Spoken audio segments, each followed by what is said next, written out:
terjatuh, semua menghilang. Di saat ku terluka, kamu di mana?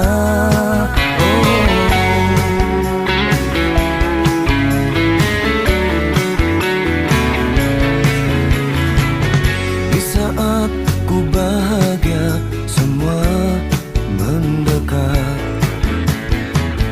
Di saat ku berada, kamu setia.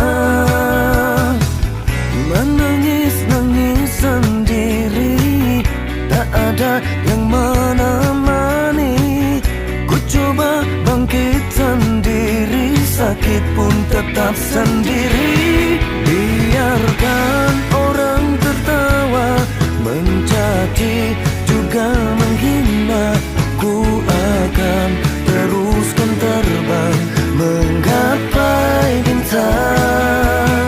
Biarkan aku kan terbang, melayang-layang di awan, menuju langit yang indah. Istana bintang, istana bintang. Assalamualaikum warahmatullahi wabarakatuh.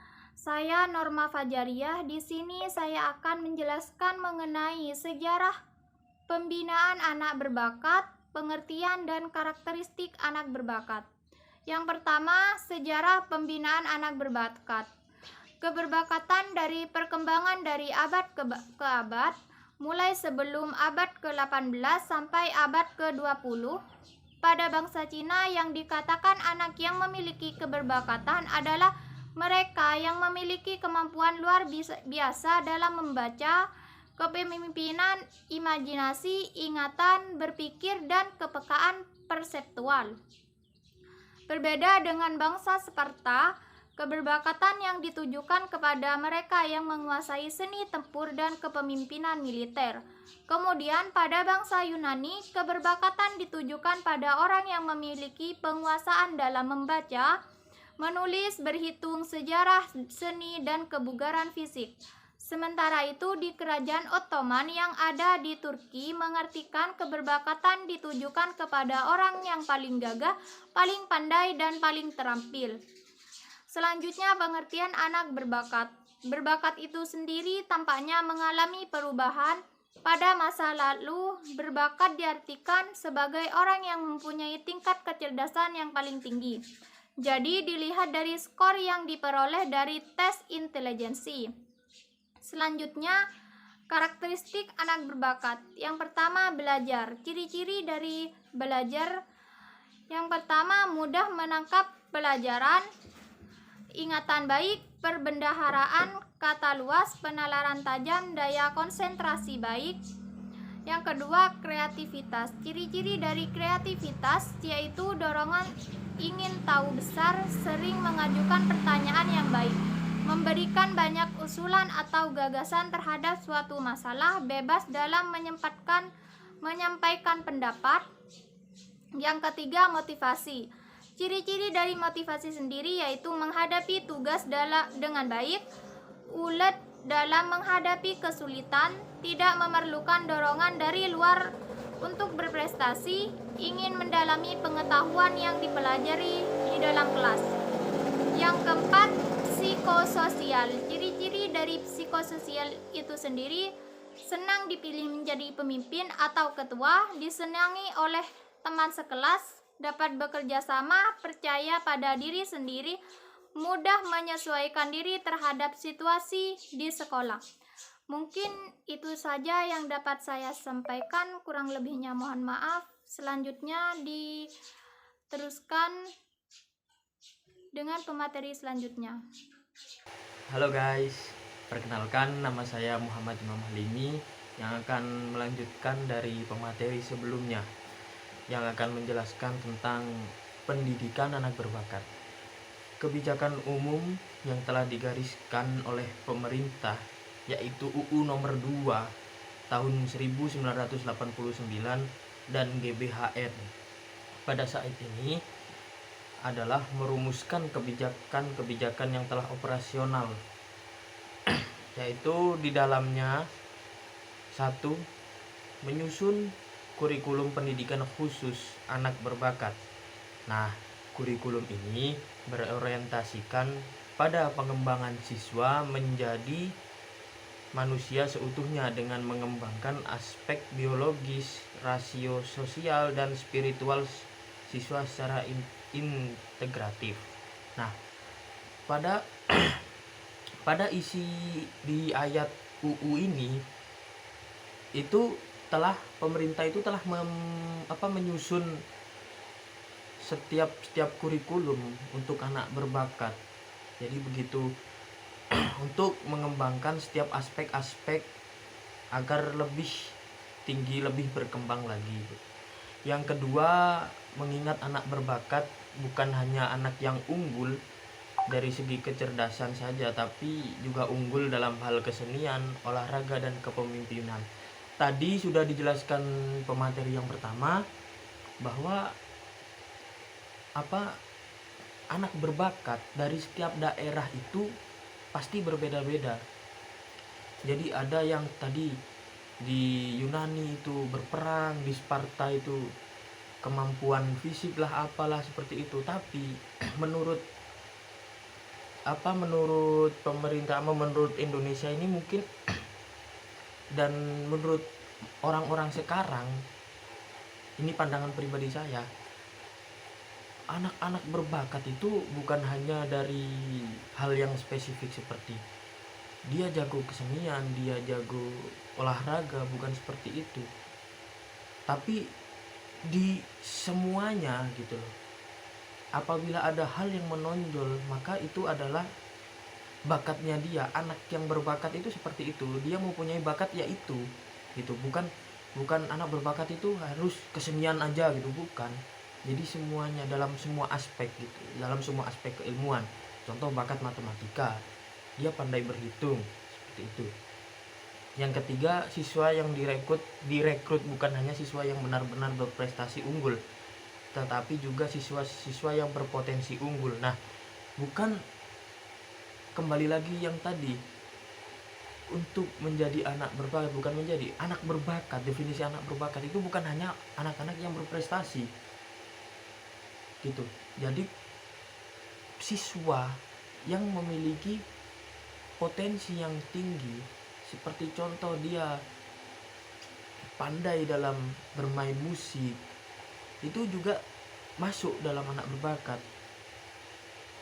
Yang keempat, kriteria utama yang digunakan untuk menilai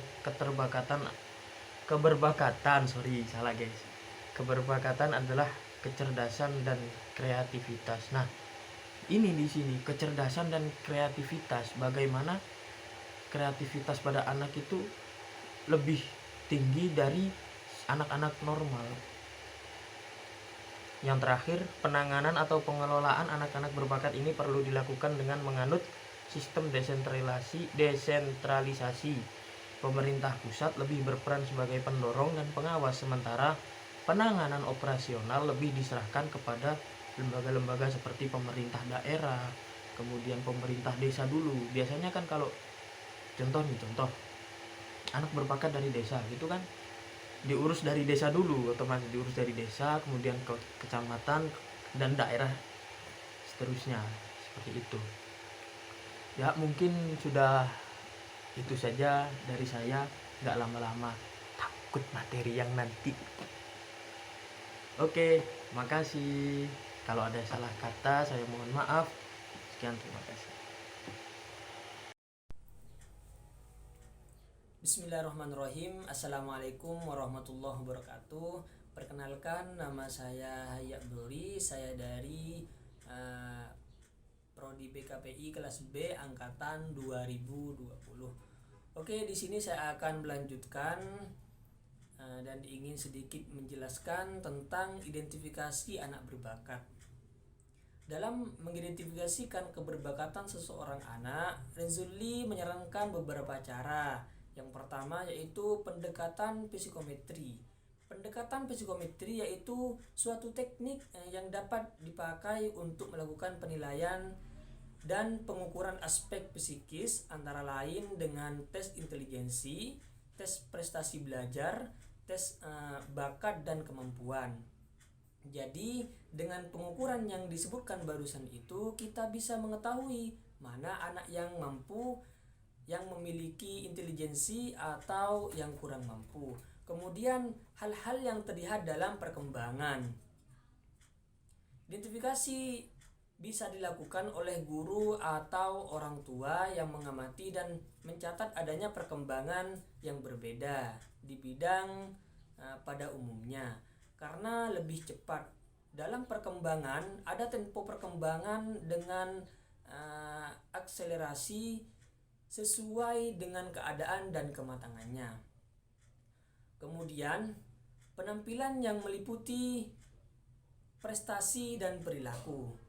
Kematangan terhadap perilaku, keberbakatan yang luar biasa bisa dilakukan terhadap ekspresi, minat, dan perhatiannya yang besar terhadap suatu hal yang khusus atau suatu bidang studi, aktivitas ekstrakurikuler, kesenian, tulisan, mengarang, dan kejadian-kejadian di lingkungannya.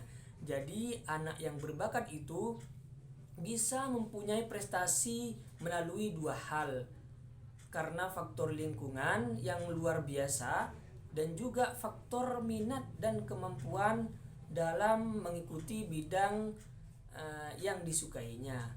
Maka dengan itu kita bisa mengetahui anak itu berbakat atau tidak. Kemudian pendekatan sosiometri.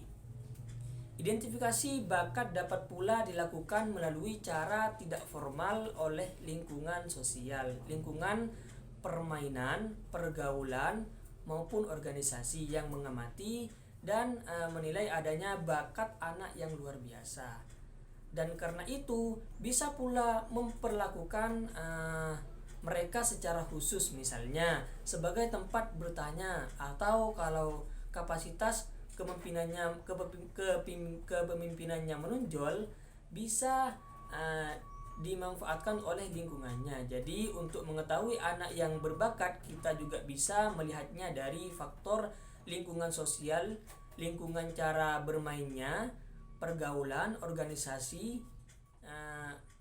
Dengan hal itu bisa menyebabkan anak berbakat bisa diketahui dengan menelaah relasi sosial dan status sosialnya. Mungkin hanya ini yang dapat saya sampaikan. Kurang lebihnya saya mohon maaf. Akhirul kalam, assalamualaikum warahmatullahi wabarakatuh.